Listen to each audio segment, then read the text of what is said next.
Hello, myself Manohar and welcome to BMS। आज की first video में हम डिस्कस करेंगे कि नहीं जो सिलेबस सीटेट का या फिर सेंट्रल टीचर एलिजिबिलिटी टेस्ट का जो भी सिलेबस है उसके बारे में हम देखेंगे कि नहीं सिलेबस क्या है और कैसे हमें इसे कवर अप करना है। ठीक, स्टार्ट करने से पहले मैं बता दूं आपको क्लियरली कि नहीं जो भी मतलब पर्सनली मैं जो भी आपको गाइड करूंगा या फिर हम साथ मिलकर जो भी प्रिपरेशन करेंगे उसमें केवल मैं CDP कोर्स यानी फिर जो चाइल्ड डेवलपमेंट या फिर पेडागोजी का जो सिलेबस होगा उस पर पर्टिकुलर सब्जेक्ट होगा या सिलेबस होगा उसका ही मैं कोर्स कंप्लीट करूंगा। उसके साथ साथ हम ये कोशिश करेंगे कि नहीं जितने प्रीवियस ईयर क्वेश्चन हैं CDP के पेडागोजी सेक्शन अदर सब्जेक्ट्स के भी कोशिश किया जाएगा कि नहीं कंप्लीट हो जाए, क्योंकि ऑलरेडी आई थिंक नवंबर दिसंबर 2 महीने लेट है, लगभग 1 महीने, हाँ लगभग 1 महीने केवल टाइम बचा हुआ है और काफ़ी लेट है। ये कोशिश रहेगी कि नहीं मैक्सिमम से मैक्सिमम लोगों तक चीज़ों को इन्फॉर्मेशन को पहुंचाया जाए। आई नो कि काफ़ी लेट हो चुका है, 1 महीने केवल टाइम बचा हुआ है और इस वजह से मेरा ऐसा पर्टिकुलरली मानना है कि नहीं लेट हो चुका है, बट स्टार्ट करना था इसलिए स्टार्ट कर दिया।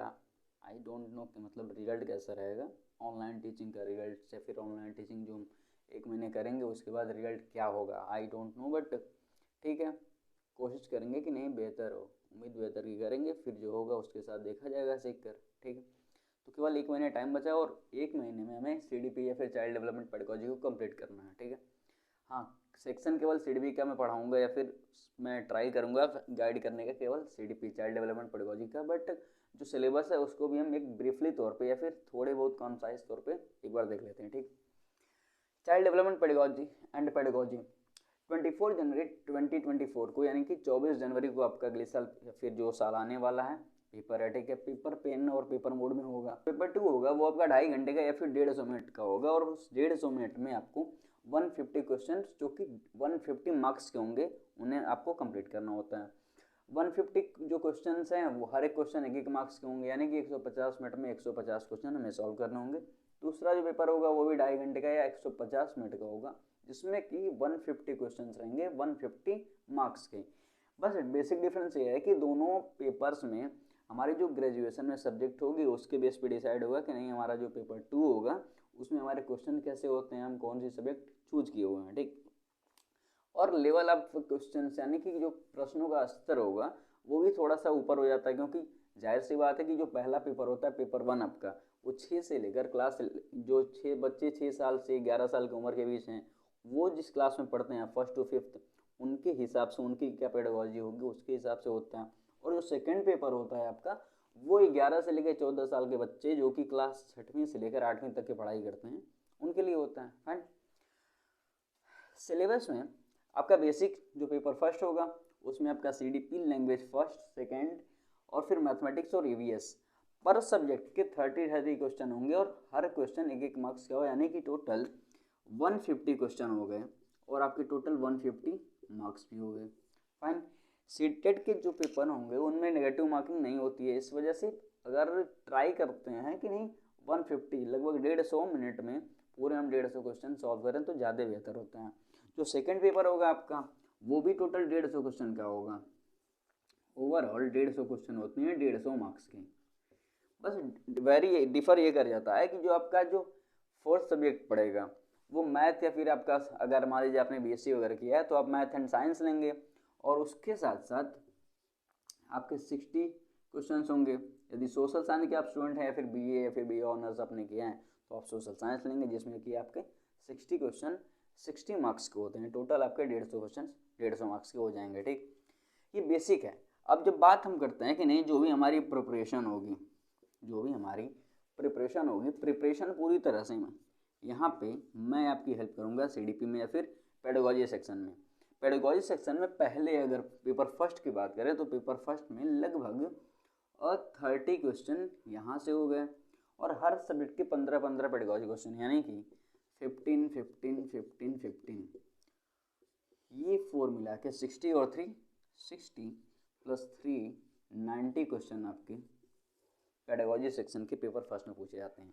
तो यदि आप अपना पेडागोजी का जो सेक्शन होता है चाइल्ड डेवलपमेंट का एंड पेडागोजी का या फिर शिक्षण शास्त्र का जो सेक्शन होता है इसे आप अच्छी तरह तैयार कर सकते हैं तो जाहिर सी बात है आप 90 में से 60-65 भी अगर कर लेते हैं तो बाकी जो अदर क्वेश्चंस बचेंगे उनमें से थोड़े बहुत भी एफर्ट कर लेंगे तो क्वालिफाइंग मार्क्स हो जाएंगे। बट ये रहेगा कि नहीं, जब भी हम अपना स्टेट का पेपर दें तो अच्छी तरह से तैयारी करें ताकि कम से कम 120 प्लस हमारे मार्क्स आ सकें। ठीक, सेकेंड जो पेपर होगा, पेपर सेकेंड, उसमें आपके 30 क्वेश्चन CDP के हैं। फाइन, आपके चाइल्ड डेवलपमेंट पेडागोजी के 30 क्वेश्चन होंगे। बाकी इनमें से अगर ले लें तो 15 क्वेश्चन पेडागोजी के इसके, 15 इसके और 20 क्वेश्चन यहाँ से, यानी कि 30, 20, 50, 23, 80, टोटल 80 क्वेश्चन या फिर 80 मार्क्स आपके पेडागोजी के बनते हैं पेपर सेकंड से। तो पेपर सेकंड में भी आपका जो एक ठीक ठाक जो सेक्शन होगा, लगभग 50% से ज़्यादा आपका पेडागोजी कवर करता है। यानी कि पेपर फर्स्ट हो या फिर पेपर सेकंड, हमारा जो पेडागोजी या फिर शिक्षण शास्त्र का जो सेक्शन होगा वो अच्छा खासा वेटेज रखता है सीटेट के पेपर में। ठीक, दैट्स वाई हम ये पूरी तरह से कोशिश करेंगे, पढ़ाई करेंगे, या फिर बोल सकते हैं कि नहीं, एक दूसरे के साथ मिलकर सीखेंगे चीज़ों को ताकि अच्छे से पूरा पेडागोजी सेक्शन कंप्लीट कर सकें प्रीवियस ईयर क्वेश्चंस के साथ। अगर हम कुछ चीज़ें जो कि स्टडी मटेरियल की बात करें, हाँ स्टडी मटेरियल से मुझे याद आया पर्सनली जब मैंने ये पेपर दिया था तो मैंने पर्टिकुलर कहीं पे कोचिंग वगैरह या फिर कोई पर्टिकुलर कोचिंग क्लास नहीं ज्वाइन किया था, कोर्स वगैरह नहीं परचेज किया था। मैंने कुछ अपने बीएड के स्टडी मटेरियल थे वहाँ से कुछ ऑनलाइन स्टडी मटेरियल डाउनलोड करके यूट्यूब से पढ़ाई करके मैंने अपना दे दिया था, मेरा हो गया था। ठीक, आप, मेरा ऐसा मानना है कि कोई भी स्टूडेंट यदि सेल्फ लर्निंग करना चाहे तो सेल्फ लर्निंग अलग अलग जगह पे रिसोर्स वगैरह डाउनलोड करके, रिसर्च इकट्ठे करके, कलेक्ट करके यूट्यूब के माध्यम से भी पढ़ाई कर सकता है। पर्टिकुलर इस एग्ज़ाम को क्वालिफाई करने के लिए या फिर अच्छे मार्क्स लाने के लिए किसी भी कोचिंग या फिर किसी कोर्स लेने की कोई मैंडेटरी या फिर कंपलसरी नहीं है। कोचिंग या फिर किसी कोर्स का काम इतना होता है कि जितने भी आपके रिसोर्स होंगे, स्टडी मटेरियल होंगे, उनको एक जगह पे एक पैटर्न वे में आपको प्रोवाइड कराते हैं ताकि आपको सीखने में आसानी हो जाएगी। बट इससे ज़्यादा कोचिंग का कोई खास रोल नहीं होता है। जो टीचर आपको कोचिंग में पढ़ाएंगे वो वही चीज़ें आपको ऑनलाइन या फिर कहीं और से भी मिल सकती हैं। बस फ़ायदा केवल इतना है कि आपको आसानी से इंफॉर्मेशन या फिर स्टडी मटेरियल्स अवेलेबल कराए जाते हैं। ओके,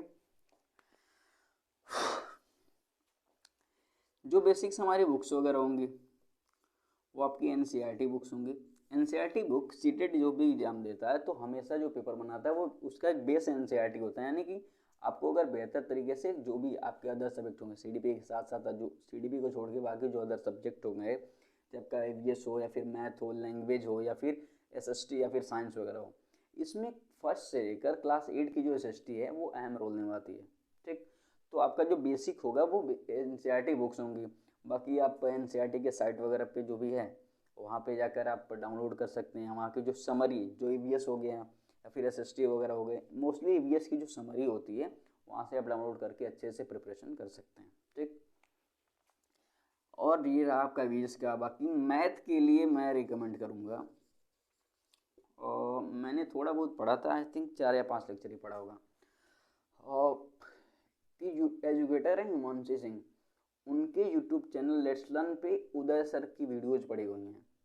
वो काफ़ी मुझे ऐसा लगा कि नहीं, मैथमेटिक्स अच्छे पढ़ाते हैं सीटेट के पर्सपेक्टिव से। तो आप एक बार जाकर उसको चेकआउट कर सकते हो, देख लो कि आपको हो सकता है यदि आप सही लगे तो वहाँ से आप तैयारी कर लेना मैथमेटिक्स की। वो मोस्टली वो स्टूडेंट जो कि अगर कोर्स नहीं परचेज कर पा रहे हैं या फिर उन्हें दिक्कतें आ रही हैं तो यहाँ से वो अपना मतलब किसी न किसी तरह से जुगाड़ करके काम कर सकते हैं। ठीक है, तो कुल मिलाकर बात इतनी है कि हमारी जो सीटेट की प्रिपरेशन है, 1 महीने टाइम बाकी है, उसमें हम केवल CDP पढ़ेंगे। मेरे थ्रू मैं गाइड करूंगा आपको CDP में, साथ साथ प्रीवियस ईयर पे जो भी क्वेश्चंस होंगे, जितने भी टॉपिक्स होंगे, हर टॉपिक से रिलेटेड जो भी प्रीवियस ईयर क्वेश्चंस होंगे उनको हम कुछ डेली 5 से 6 क्वेश्चंस जो भी होंगे उसको सॉल्व करेंगे। और लास्ट में जो भी हमारे पास 10 या 10-12 दिन बचेंगे उसमें हम प्रैक्टिस करेंगे अच्छी तरह से। मेरा सब पर्सनली मानना है कि जितना ज़्यादा हम प्रैक्टिस करेंगे प्रीवियस ईयर क्वेश्चन से उतना बेहतर हो सकता है हमारा रिजल्ट सीटेट का। ठीक, सिलेबस होगा CDP का, पेडागोजी का जो भी सिलेबस होगा उसको अच्छी तरह से एनालाइज करेंगे हम। उसके बाद कल से हम हमारा जो भी टोटल सिलेबस में जो भी टॉपिक्स हैं हर एक टॉपिक्स को अच्छे से पढ़ेंगे, और उसके बाद हम प्रीवियस ईयर क्वेश्चन पर टॉपिक, हर टॉपिक के हिसाब से करते जाएंगे ताकि बाद में हमें चल के ज़्यादा दिक्कत का सामना ना करना पड़े। फाइन, ठीक है। मैथमेटिक्स के लिए उदय सर है, मुझे थोड़ा सा मैंने पढ़ा था, काफ़ी अच्छा लगा था। और लेट्स लर्न, आप यूट्यूब चैनल है लेट्स लर्न, उन पे जाएंगे और आप सर्च करेंगे मैथ्स बाय उदय सर, तो आपको वीडियोस मिल जाएंगे, काफ़ी पहले के भी हैं, तो वहाँ से आप अपनी मैथ्स की प्रिपरेशन कर सकते हैं। बाकी लैंग्वेज, और लैंग्वेज में आप जितना प्रैक्टिस कर लो, सिंपल सा मैंने भी अपने टाइम पे यही किया था कि नहीं, मोस्टली जो प्रैक्टिस की थी उनमें से ही धीरे धीरे सब मैनेज हो गया था। तो लैंग्वेज के लिए तो मैं यही कहूँगा प्रैक्टिस कर लो, क्योंकि पर्टिकुलर तो आप लैंग्वेज के लिए कोई बुक खरीदो या फिर कोई कोचिंग क्लास लो अलग से, तो कोई उसका फिर मतलब नहीं बनता। दैट्स वाई लैंग्वेज के लिए आप जितना प्रैक्टिस करोगे उतना सही रहेगा। बाकी मैथ्स हो गया, साइंस, SST हो गया, EVS हो गया, इन सब चीज़ों के लिए आप NCERT प्रीफर बुक कर सकते हो, ठीक है। इसके बाद हम डिस्कस करते हैं कि नहीं CDP चाइल्ड डेवलपमेंट पेडागोजी का जो सिलेबस होगा वो सिलेबस क्या है उसको जानेंगे, और उसके बाद फिर नेक्स्ट डे से या फिर अगले दिन से हम पूरी प्रिपरेशन अच्छी तरह से स्टार्ट करते हैं। टाइम केवल लगभग मैक्सिमम 1 महीने टाइम है, ठीक है। अदर कोचिंग या फिर जहाँ पर भी जो भी एजुकेटर है उनका लगभग कोर्स कंप्लीट हो चुका होगा, तो क्या फ़र्क पड़ता है, जब जाएगा तभी सवेरा है, ठीक है। हम CDP का सिलेबस देखते हैं, ठीक है। और वीकली 6 दिन क्लास रहेंगी। सबसे पहला आता है हमारा चाइल्ड डेवलपमेंट, या फिर इसको हम बोलते हैं बाल विकास, ठीक। पूरे चाइल्ड डेवलपमेंट एंड पेडागोजी में बाल विकास और शिक्षण शास्त्र, फिर शिक्षण शास्त्र में पढ़ाई करेंगे। तो पहला टॉपिक है चाइल्ड डेवलपमेंट, यानी कि बाल विकास क्या होता है। बाल विकास में हम अलग अलग चीज़ों को पढ़ते हैं कि नहीं, किस साइकोलॉजिस्ट ने या फिर किस प्रोफेसर ने क्या क्या अपने अपने व्यूज़ दिए, क्या क्या अपने जो भी उन्होंने रिसर्च की या फिर एक्सपेरिमेंट किए, उसके बाद उन्होंने क्या निष्कर्ष पे पहुँचे, और साथ ही उनका जो भी कंक्लूजन होगा उनको पढ़ेंगे। और उनके साथ साथ जो भी क्रिटिक्स थे उन्होंने अपना क्या मत रखा हर एक रिजल्ट के सामने, ठीक। पहला टॉपिक आता है concept of development and it's relationship with learning, यानी कि जो डेवलपमेंट हमारा होता है वो डेवलपमेंट का एक तरह से जो लर्निंग है हमारी, जो भी हम लर्न करते हैं सीखते हैं, उससे उसका क्या रिश्ता है, ठीक। या फिर हम बोल सकते हैं कि इसमें हम पढ़ेंगे कि नहीं ग्रोथ क्या होती है, डेवलपमेंट क्या होते हैं, ग्रोथ और डेवलपमेंट एक दूसरे से अलग कैसे होते हैं, इट मीन्स डिफरेंसेस क्या होते हैं, और इन दोनों में एक रिलेशन क्या होता है। ग्रोथ डेवलपमेंट से किस तरह से किस किस लेवल पे या फिर किस तरीके से अलग होता है। साथ ही साथ उसके बाद नेक्स्ट आता है principles of the development of children, यानी कि जो बच्चा होगा, जो बालक होगा, जो कि प्राइमरी 1st से लेकर 5th तक का बालक है या फिर बच्चा है, तो उसका जो भी डेवलपमेंट होगा तो उसके क्या क्या प्रिंसिपल्स हैं, क्या क्या सिद्धांत हैं, उसके बारे में बात करेंगे कि नहीं पियाजे ने कहा क्या कहा, वाइगॉस्की ने क्या कहा, या फिर अलग अलग ब्रूनर ने क्या कहा, या फिर अलग अलग साइकोलॉजिस्ट या प्रोफेसर ने उनके बारे में अपने अपने कुछ प्रिंसिपल्स, अपने अपने कुछ रिसर्च के बाद, एक्सपेरिमेंट के बाद कुछ थियरी दिए, उसके बारे में हम बात करेंगे। इसमें हम जो डेवलपमेंट होगा बच्चे का, डेवलपमेंट की अगर बात करते हैं तो उसमें हम moral development, motor development, social cultural हो गया उसका, या फिर इसमें बोल सकते हैं सोशियो कल्चरल हो गया, या फिर कॉग्निटिव डेवलपमेंट, उसका इमोशनल डेवलपमेंट, यानी कि डेवलपमेंट के हर एक एस्पेक्ट को अच्छी तरह से समझेंगे कि नहीं, अलग अलग जो उसके एस्पेक्ट हैं, मोटर डेवलपमेंट हो गया या मोरल डेवलपमेंट हो गया, तो उसके अलग अलग एस्पेक्ट में क्या क्या बच्चा करता है और उसको क्या ज़रूरत होती है किस प्रकार के सपोर्ट की, ठीक। और जो भी साइकोलॉजिस्ट या फिर प्रोफेसर हैं उन्होंने अपना अपना मत क्या रखा, अपने अपने व्यूज रखे कि नहीं बच्चा को ऐसे होना चाहिए। बच्चे का डेवलपमेंट अलग अलग उम्र में अलग अलग लेवल पे अलग अलग तरीके से होता है। कुछ का मानना है कि नहीं जो बच्चा है वो 4 लेवल में सीखता है, कुछ कह रहे हैं कि नहीं जो बच्चा है वो ऑपरेशनल या फिर concrete operational, formally, sensory motor. तो ये सब चीज़ें हम पियाजे या फिर वाइगॉस्की के जो भी थियरी होंगी उनमें हम पढ़ेंगे। फन नेक्स्ट है influence of heredity and environment, यानी कि बच्चे पर उसके हेरेडिटिकल या फिर हम बोल सकते हैं कि नहीं वंशानुगत जो भी चीज़ें हैं, उसकी जो जेनेटिक चीज़ें हैं, father mother grandfather grand parents से वो चीज़ें मिली हैं, उसके जीन्स में है, उसका क्या प्रभाव पड़ता है बच्चे के डेवलपमेंट में। साथ ही साथ जो इन्वायरमेंट उसे मिल रहा है, जो भी माहौल मिल रहा है या वातावरण पर्यावरण मिल रहा है, उसका बच्चे पर क्या प्रभाव पड़ता है। जैसे कि एक लाइन में बोलें तो हेरिडिटी और इन्वायरमेंट का टोटल जो इफेक्ट होता है वो मल्टीप्लिकेशन होता है, बोल सकते हैं एडिशन नहीं होता है, मल्टीप्लिकेशन होता है, ठीक। यानी कि बच्चे का जो भी जीन्स है और साथ ही उसे जो इन्वायरमेंट माहौल मिल रहा है उस हिसाब से उसका डेवलपमेंट होगा। फाइन। नेक्स्ट है सोशलाइजेशन प्रोसेस या फिर social world of children. Socialization मतलब समाजीकरण। बच्चे का समाजीकरण कैसा हो रहा है।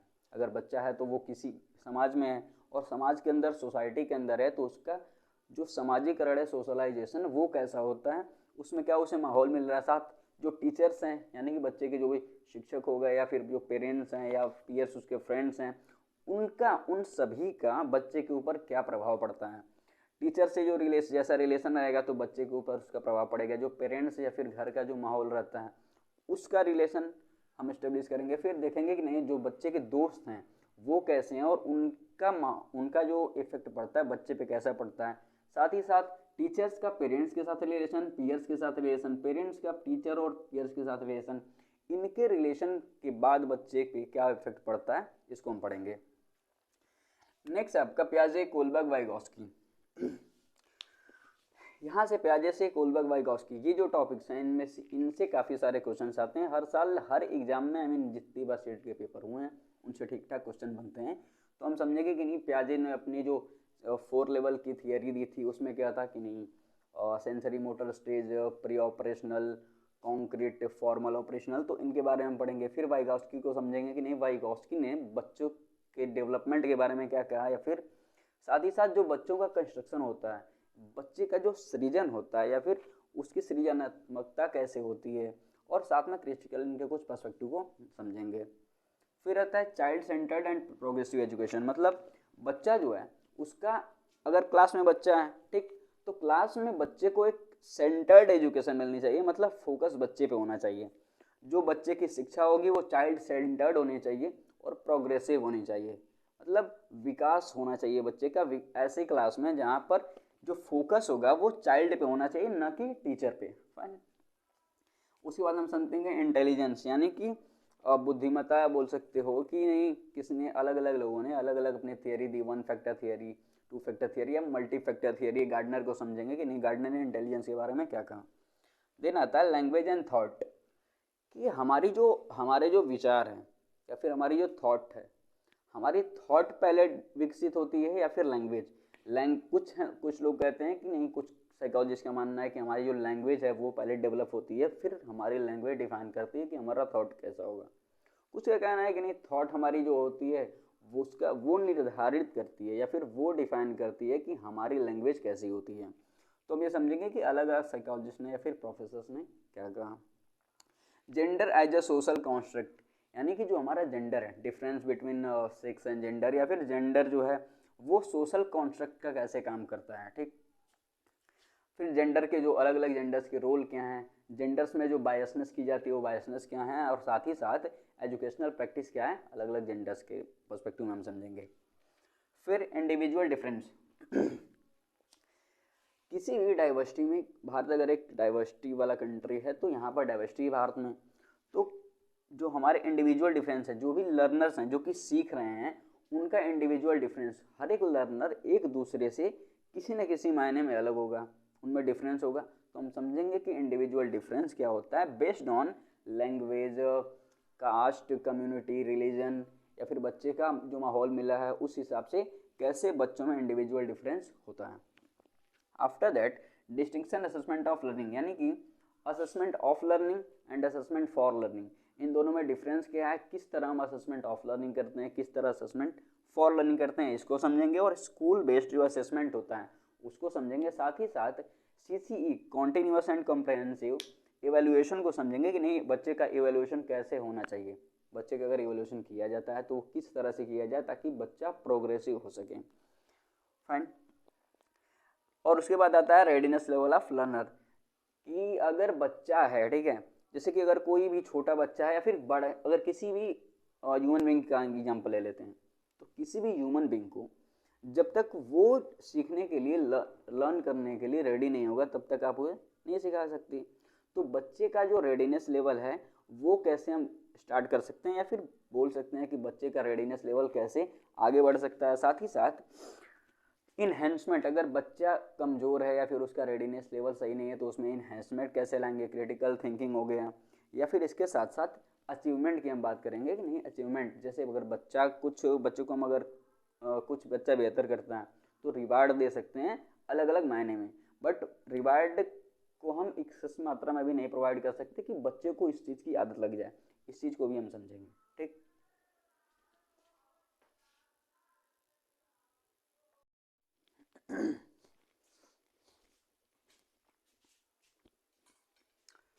ओके,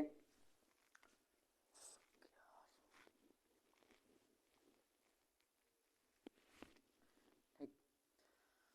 उसके बाद बी है कौन, हाँ, ओके, ठीक है। ओके, उसके बाद बी पॉइंट है concept of inclusive education and understanding children with special needs, यानी कि वो बच्चे जो कि जिनको ज़रूरत है किसी स्पेशल नीड्स की या फिर अलग से किसी सपोर्ट सिस्टम की, ताकि वो अपने लाइफ में कुछ प्रोग्रेस कर सकें।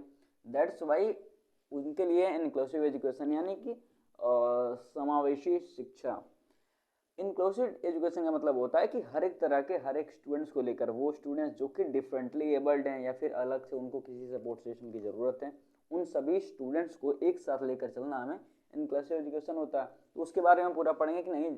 जैसे पहला पॉइंट है address learners from diverse background, disadvantage या फिर वो स्टूडेंट्स जो कि डिप्राइव्ड हैं, उन सभी की जो प्रॉब्लम्स हैं उनको एड्रेस करके उनको सपोर्ट सिस्टम प्रोवाइड कैसे किया जा सकता है। Need of children with learning difficulties impairment, वो स्टूडेंट्स जो कि जिनको लर्निंग करने में कुछ डिफ़िकल्टीज आती हैं या फिर कुछ इम्पेयरमेंट है, हियरिंग हो गया या फिर उनको अलग किसी अलग तरह की कुछ प्रॉब्लम्स हैं या फिर इम्पेयरमेंट है, तो उनको सपोर्ट करने की ज़रूरत, कैसे हम उन्हें सपोर्ट करके उनकी लाइफ को या फिर उनके एजुकेशन को प्रोग्रेसिव कर सकते हैं। फिर talented creative specially abled learners, वो स्टूडेंट्स जो कि टैलेंटेड या फिर एक टर्म दिया जाता है गॉड गिफ्टेड वगैरह, तो उन सभी स्टूडेंट्स को कैसे हम स्पेशली स्टूडेंट्स जो हैं स्पेशल एबल्ड स्टूडेंट, उन सभी स्टूडेंट को एक साथ पढ़ा सकते हैं, ठीक। और फिर नेक्स्ट पॉइंट आता है C point learning and pedagogy, यानी कि हमारा सीखना हो गया, लर्निंग हो गई, और पेडागोजी यानी शिक्षण शास्त्र। उसमें पहला पॉइंट है thinking of children and is learning reason of failure in school performance, यानी कि बच्चा जो है वो कैसे सोचता है या फिर कैसे सीखता है, और स्कूल के टाइम पे स्कूल की जो परफॉर्मेंस है उसमें उसका जो फेलियर आ रहा है उसका जो पर्टिकुलर रीजन है उसको पता करना, और उसको उस हिसाब से उसकी एज अ टीचर या फिर एज अ फैसिलिटेटर उसकी हेल्प करना हमारी जिम्मेदारी होगी। उसको हम पढ़ेंगे लर्निंग एंड पेडागोजी में।